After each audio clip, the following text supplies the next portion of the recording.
15.6 milyon pesos halaga ng shabu, nasabat sa subdivision sa Davao.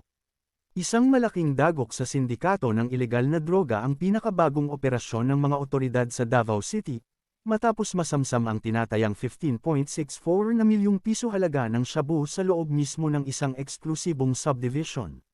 Naganap ang madaling araw na buy-bust operation nitong Mayo 14, 2026, sa Villa Conchita Subdivision, Barangay Bago Galera, Davao City.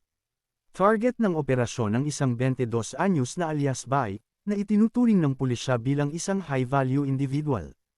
Sa bigat ng volume ng drug ang nakuha sa kanya, hindi lang basta pusher ang tingin dito ng mga otoridad, kundi isang pangunahing distributor sa rehiyon. Mahigit 2 kilo ng hinihinalang shabu na may street value na 15,640,000 pesos ang nasamsam ng mga otoridad. Kapansin-pansin na ang ilan sa mga plastic packs ay may markang Kuya Stone, isang indikasyon ng brand ng sindikato. Nakumpiska rin isang caliber .357 revolver walang serial number at mga bala.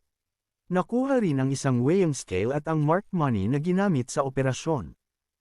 Ang Barangay Bago Galera ay direktang sakop ng Davao City sa ilalim ng administrasyon ni Mayor Sebastian Baste Duterte. Ang operasyong ito ay nagpapakita ng dalawang magkaibang anggulo na mainam pag-usapan.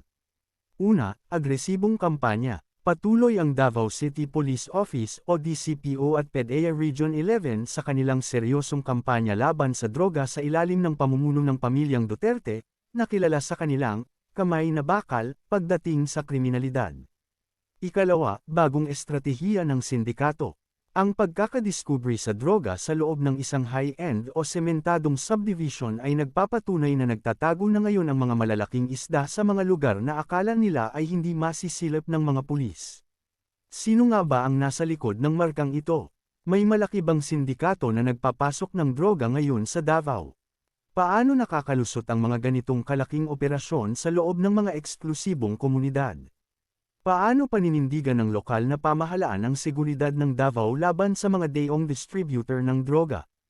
Kasalukuyan ng nakapiit ang sospek at nahaharap sa patong-patong na kasong paglabag sa RA 9165 o Comprehensive Dangerous Drugs Act at RA 1 o 591 o Illegal Possession of Firearms.